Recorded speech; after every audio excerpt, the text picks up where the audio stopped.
رانا صاحب آگے بڑھتے ہیں، یہ بتائے گا کہ اب جو صورتحال ہے اس میں تحریک انصاف کے لیے کہا جا رہا ہے ڈیل ہوئی ہے، بشرا بی بی صاحبہ کی مزید آسانیاں ہو رہی ہیں، عمران خان صاحب کے لیے ملاقاتیں ہو رہی ہیں ان کی، اب تو واقعی کوئی ڈیل کی خبر اسلام آباد میں ہے؟ کیونکہ ایوان اقتدار میں بہرحال کچھ تشویش پائی جاتی ہے۔ اس کو میرا خیال ہے انڈرسٹینڈنگ کا لفظ اگر ہم کہیں نا ڈیل سے زیادہ وہ ذرا اچھا ہوگا، ملفوف ہوگا۔ ڈیل نہیں ہے یہ، اچھا ڈیل کا تاثر گورنمنٹ کے لوگ دے رہے ہیں،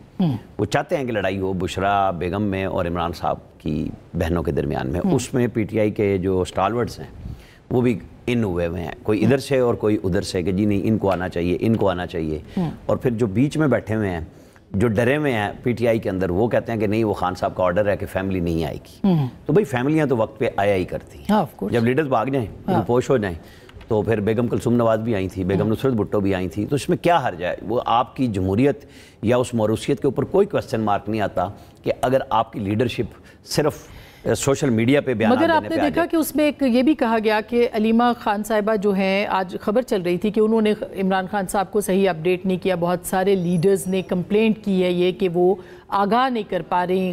عمران خان صاحب کو، تو اس کا مطلب یہ کہ پارٹی نے بھی اپنا رخ جو تھوڑا سا ہے وہ بشرا بی بی صاحبہ کی طرف کیا ہے۔ مختلف لوگ ہیں جو مختلف لوگوں کو ابھار رہے ہیں، ایک تو ہو گیا نا کہ فیملی کے اندر بہنیں اور وائف، کہ ان میں سے کچھ لوگ کسی کے قریب ہیں، کوئی کسی کے قریب ہے، پھر کچھ لوگ ہیں جو نہیں چاہتے کہ یہ دونوں آئیں اور ہم پارٹی لے لیں۔ اس کا نتیجہ ایک تو سپریم کورٹ بار ایسوسیشن میں ان کو نظر آ گیا، وکلا کا گروپ سب سے بڑا تکڑا گروپ ہے کہ نہیں ہم کر سکتے ہیں، لیکن وکلا میں سے جو کھوسا صاحب ہیں وہ ظاہر بیگم بشرا کے وکیل بھی رہے ہیں اور وہ ان کے لیے زیادہ کرتے ہیں بات ساری، لیکن ایشو یہ ہے جو میں نے کہی انڈرسٹینڈنگ کی بات کہ خان صاحب کی بہنیں اسی پرانی گاڑی پہ تھی اور خان صاحب کی اہلیہ اور ان کی بچیاں نئی گاڑیوں پہ تھی جو شاید کے پی گورنمنٹ کی تھی اور بلٹ پروف گاڑیاں تھیں، وہ حالات وہاں پہ بدلتے ہوئے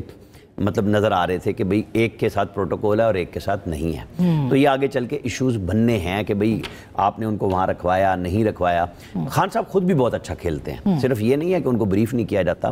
بہت اچھا کھیلتے ہیں جب وہ اپنے مختلف لیڈرز کو مختلف رائے دیتے ہیں اور پھر وہ نتیجہ دیکھتے ہیں۔ آج انہوں نے کہا کہ میں اب شیر افضل مروت کو ڈال رہا ہوں اس کمیٹی میں جو احتجاج کرے گی، آپ کو پتہ ہے نا آج ان کی مروت صاحب کی مراد سعید کا بیان بھی آ چکا ہوا ہے کہ اب ہم احتجاج کریں گے اور اینڈ پہ لے کے جائیں گے، یعنی چوک کریں گے، تو وہ چیزیں مختلف ہیں کہ یہ کہہ رہے تھے مجھے 3 لاکھ بندے دے دو، تو اب انہی کے ذمہ آ جائیں گے کہ آپ 3 لاکھ اکٹھے کر لو شیر افضل مروت صاحب کے، کہ جی کہاں سے دے دو، وہ جیل سے بیٹھ کے دے دیں یا لوگوں کو آپ نے نکالنا ہے، کیونکہ اب وہ مراد سعید اس بات پہ آ رہے ہیں کہ ہر بندہ خود سے نکلے، اور وہ وقت آئے گا کہ پھر ان سے بھی لوگ کہیں گے کہ جیسے ہم آدھا روز ٹویٹ کر دیتے ہیں اور خود نہیں آتے کہ لبرٹی نہیں تو جی پی او چوک آ جاؤ، بالکل ایسا ہی ہے۔ تو یہ اب ان کے اب یہ سب اپنے اس اختتامی گیم پہ آ رہے ہیں کہ بھئی کب تک چھپ کے